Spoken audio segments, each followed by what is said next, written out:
Good morning YouTube. This video is prompted partly at least by a video just watched by Ran Campbell called Put an Egg in Your Boot and Beat It. Good morning Ran. The reason why I'm making a video is partly because I've got some ideas that I was going to make into videos anyway, but it's been triggered particularly this morning by this video you put there, Ran, which I tried to leave a comment, one or two comments on, but I see I've been blocked. I was a little disappointed by that. I understand why people block things from channels. I block people myself occasionally, particularly for the reasons that you yourself gave, which are to do with insults, derogatory ad hominem attacks, those kind of things. But I've never actually done that with yourself. I have neither insulted you, nor mocked you, nor mocked your faith or your God. I've just asked a few questions, and in a spirit of generosity, it may not have come across like that, but that was certainly my intention. So I was a little disappointed I was blocked, but as I say, that's your playground. You can make the rules in that any way you wish. Anyway, what I want to talk about, several things I want to talk about. I want to talk about, why I watch your videos and why I make comments. I also want to talk a little bit about yourself and what my impression of you is, and why I have some difficulties with some of the things you say and the way you say them. And then I want to target very specific things that I think are coming across, not just from yourself, but from other folk as well, and from myself at times as well, which is something I'm particularly interested in, to do with certainty. So I want to see if I can get through all those things. The first thing is, why do I comment on your videos? Why do I watch your videos, Ran? Or Bible Thumping Wingnuts, or one or two other folk? It's partly because I genuinely have an interest in religions and faiths and beliefs and so on. But more specifically, it's because you're talking to me.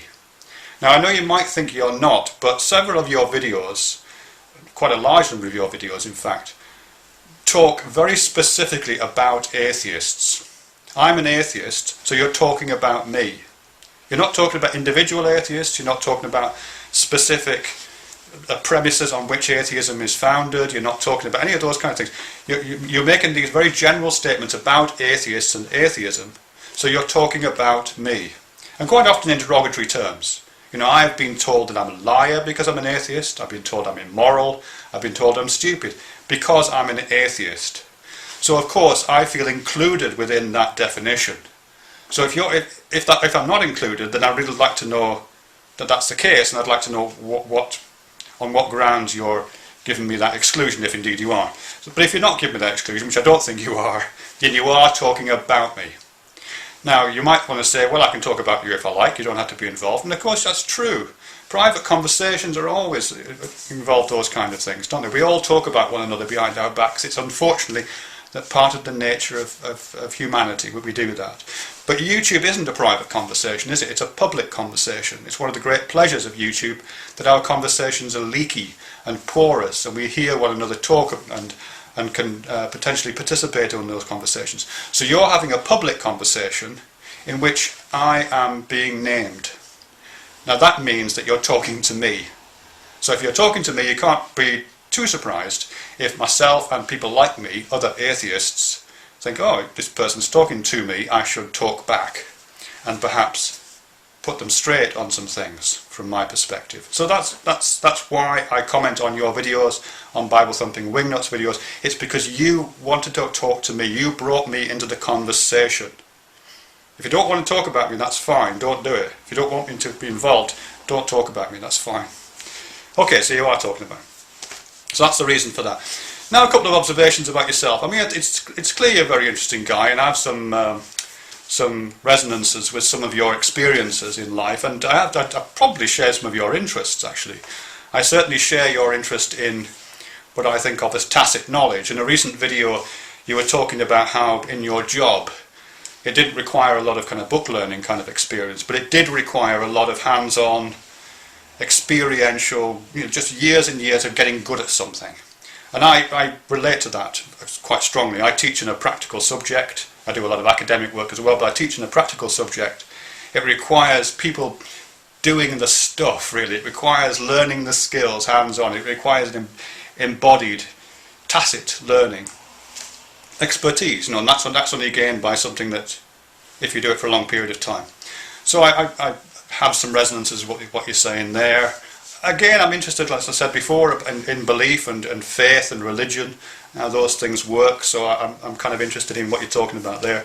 And even some of your, the background that you've mentioned. I made a recent video talking about my deep background as a teenager particularly, which, you know, was, I won't say troubled, because I quite enjoyed myself a lot of the time, but it wasn't the kind of lifestyle I live now. You know, there was a lot of crime involved in it, a lot of violence involved in it, a lot of drugs and that kind of thing involved in it. So, so again, I see a kind of fellow traveller there in some ways. But I know that from what you said recently, and correct me if I'm wrong here, Ran, you spent most of your life in that kind of lifestyle, and about 3 years ago you found God. You were born again 3 years ago, and you've been a Christian in the way that you're a Christian now for 3 years. 3 years. Now I have a bit of a problem with that, because 3 years is not very long. That's less than an undergraduate degree.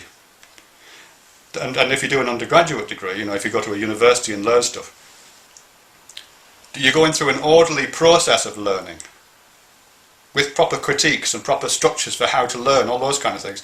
And even then, after that 3 years, you're still just at the beginning of being able to actually use that knowledge. Just at the beginning. It takes you 3 years just to get to the first step in an organised learning environment. And you've been a Christian for 3 years.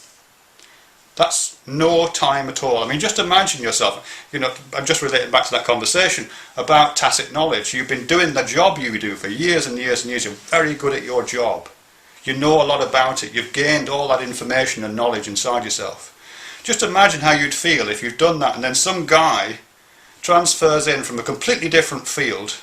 He does the job for a couple of years and then he starts throwing his weight around, saying, oh yeah, I know all about this business to business stuff. I know all about that.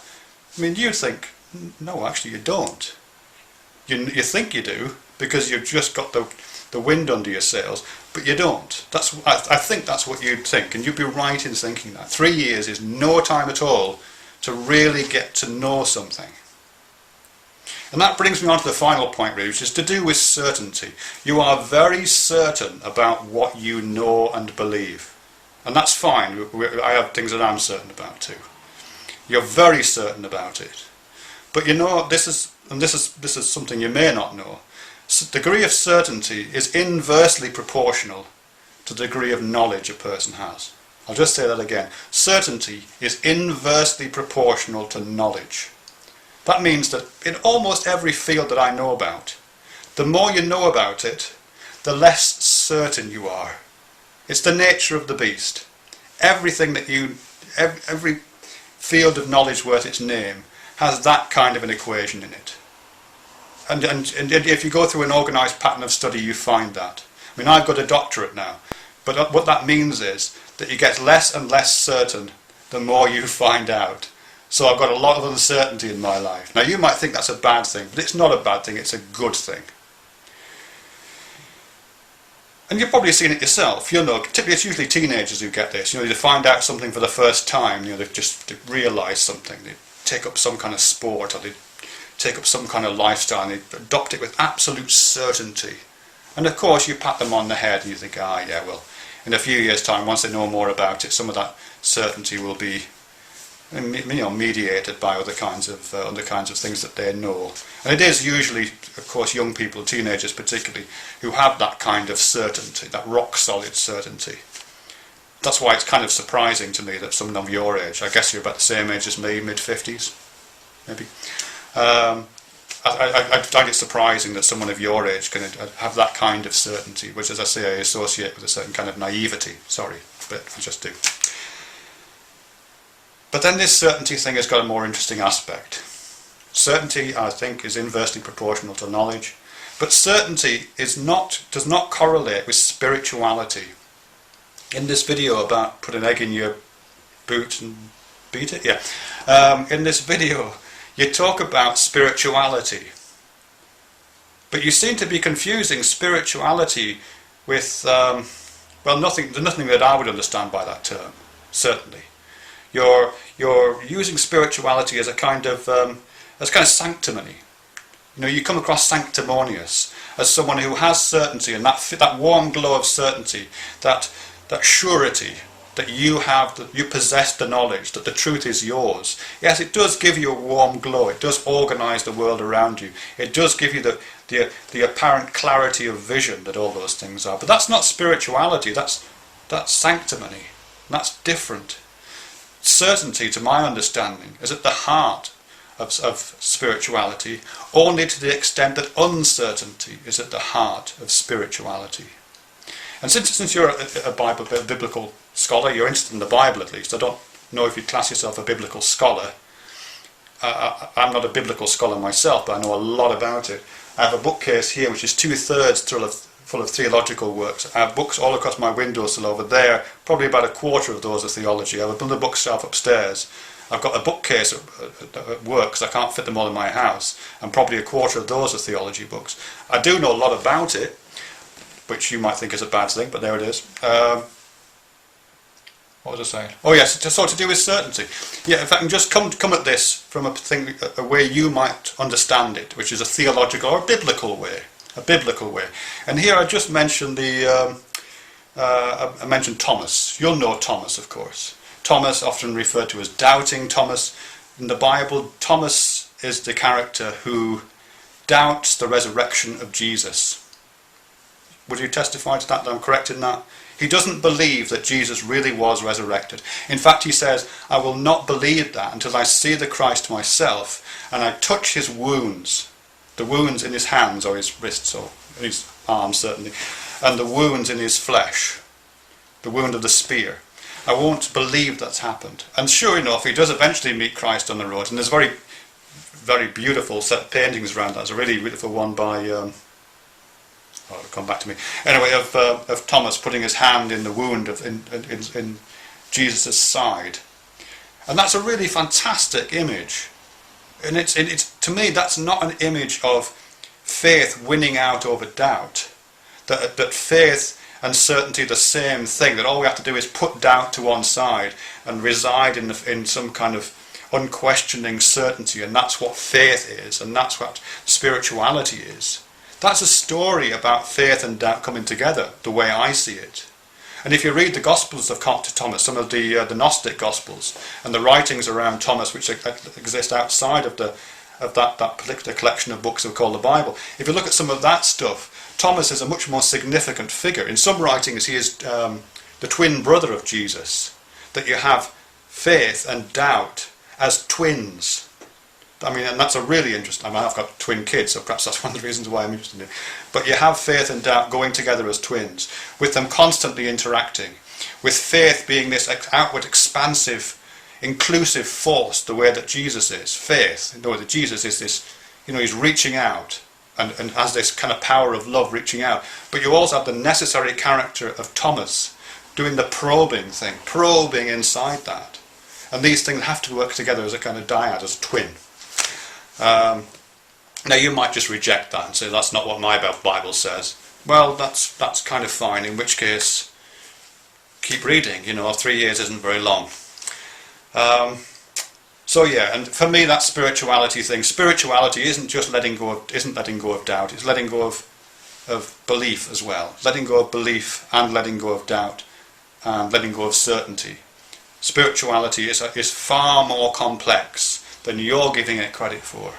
And it seems to me that the spirituality that you're claiming is a very small, provincial, parochial thing. And I think it's a bit of a shame that you're using that tiny little parochial 3-year-old version of spirituality as a platform from which to preach to the world. Particularly to preach to atheists like me, who frankly know more about your faith than you do. And have more, and to be honest with you, I think I have more spirituality than you. I really do, and I think many atheists here on YouTube have more spirituality than you do, and are better Christians than you are, because we don't just recognise Christ, we also recognise Thomas. Anyway, thanks for the patience, if you have listened this long, Ran, or anybody else who's listened to this diatribe. Yeah, thanks very much. If you don't want to have to continue this conversation, that's absolutely fine. I would request in that case that you don't talk to me and about me any longer. And by that I mean, if you want to talk about atheists, be specific. If you continue to talk about atheists as liars and immoral and incapable of really knowing anything, then I will continue to feel addressed. If you don't want to address me, talk about something else. Thanks very much. Bye.